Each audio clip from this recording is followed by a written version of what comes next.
दोस्तों, अगर आप भी भारतीय रेलवे में टेक्नीशियंस का एग्ज़ाम देने वाले हो और जो कि इनके जो एग्ज़ाम है ये जल्दी ही हमें देखने को मिल रहा है, यानी 19 दिसंबर से लेकर के 29 दिसंबर के बीच में संपन्न होने वाले हैं। और पहले जो 19 तारीख से लेकर के 24 तारीख तक आई थिंक टेक्नीशियंस ग्रेड 1 वालों का एग्ज़ाम होगा। उसके बाद 26 दिसंबर से लेकर के 29 दिसंबर के बीच में टेक्नीशियन थर्ड का एग्ज़ाम होगा।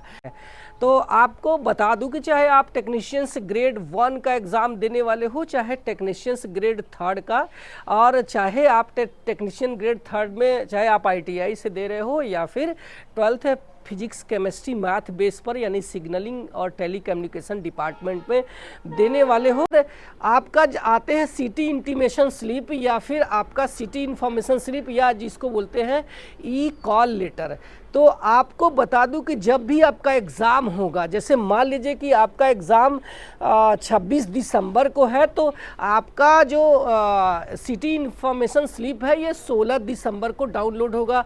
कुछ लोगों का जब डाउट होता है कि ये हमारा बोल रहा है कि ये एडमिट कार्ड मतलब सिटी इंफॉर्मेशन स्लिप डाउनलोड नहीं हो पा रहा है, तो आपको बता दूं कि आप अगले दिन ट्राई करो। हो सकता है कि आपका जो एग्ज़ाम है 29 तारीख को है, तो आपका जो ये स्लिप है ये 19 को डाउनलोड हो पाएगा। तो आपको परेशान होने की ज़रूरत नहीं है। इसके अलावा ये सारी जानकारी आपके मोबाइल पर और ईमेल पर भी आने वाली है।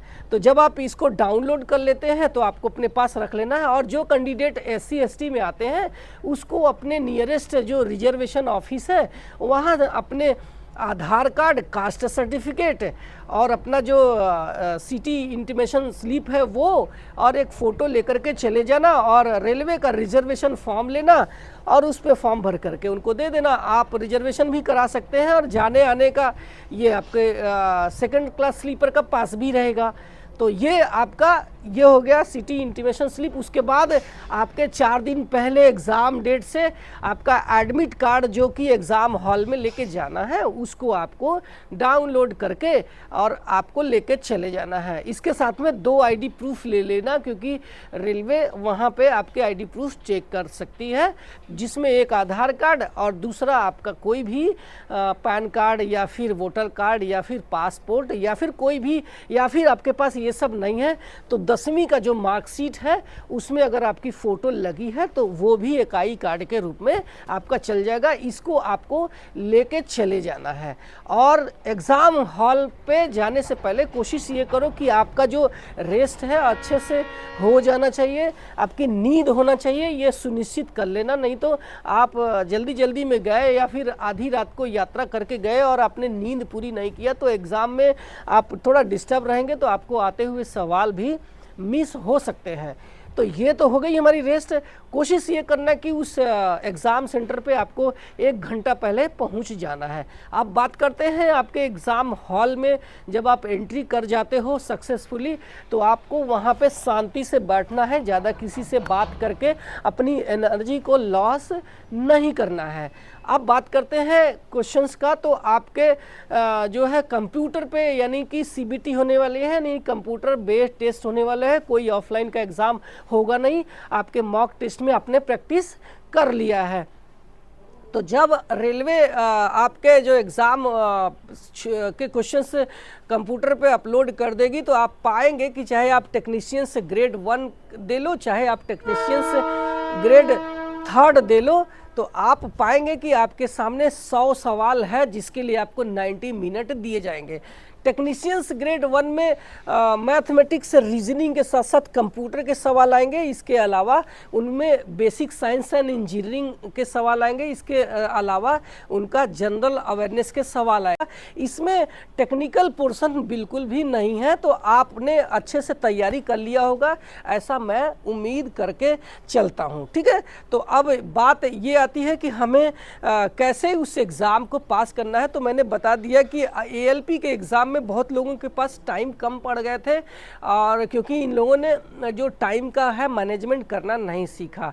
तो आपको करना क्या है, मैं बता रहा हूँ कि आपको स्टार्टिंग से लेके एंड तक आप चले जाना और इजी क्वेश्चंस को सॉल्व करते हुए चले जाना।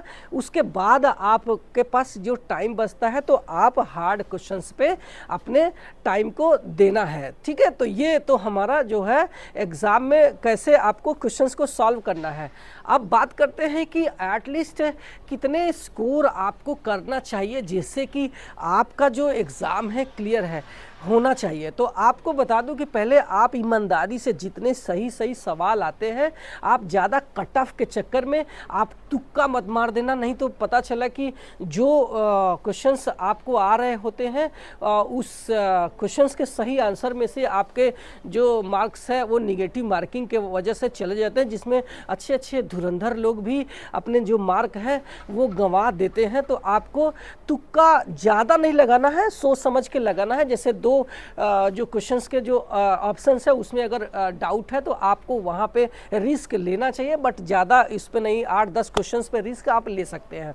ठीक है, तो ये तो हो गया हमारा एग्ज़ाम का। अब बात करते हैं कि आपको एटलीस्ट कितना स्कोर करना चाहिए जिससे कि आपका एग्ज़ाम क्लियर हो जाए। तो मैं आपको स्टार्टिंग में आईटीआई पर बात करता हूं कि अगर आप आईटीआई से एग्ज़ाम दे रहे हो तो आप ये कोशिश करो, चाहे आप किसी भी कैटेगरी में हैं, तो 60+ लाने की कोशिश करो, जिससे कि आप एक उस लेवल में पहुंच जाते हैं जहां पे आप इस एग्ज़ाम को क्लियर कर सकते हैं। क्योंकि आईटीआई वालों का जो पोस्ट है काफ़ी अच्छी खासी है और इनमें पास होने का संभावना बहुत ज़्यादा है।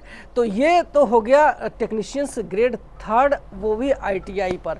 टेक्नीशियंस ग्रेड 3 में अगर आपने जो मैथमेटिक्स और फिजिक्स केमिस्ट्री मैथ के साथ में आप एग्ज़ाम दे रहे हो यानी 12th लेवल पे, तो आप कोशिश ये करो कि आप 85 के एबव जाओ, क्योंकि उनमें वैकेंसी कम है। इसकी जो कट ऑफ है थोड़ी हाई हमें जा सकती है। तो ये आप कोशिश ये करो कि आपके मार्क चाहे किसी भी कैटेगरी में हो 85+ कोशिश कर लो। इसके बाद तो ये एक मेरा एक वीडियो है जो कि आपको एग्ज़ाम से पहले एक बूस्ट देगा, एक कॉन्फिडेंट देगा। तो इस वीडियो को मैं यहीं पे समाप्त करता हूँ। आप मेरे चैनल पे पहली बार आए हैं तो सब्सक्राइब कर लेना, क्योंकि मैं यहाँ सिर्फ आपके फ़ायदे की बात करता हूँ। Thank you so much.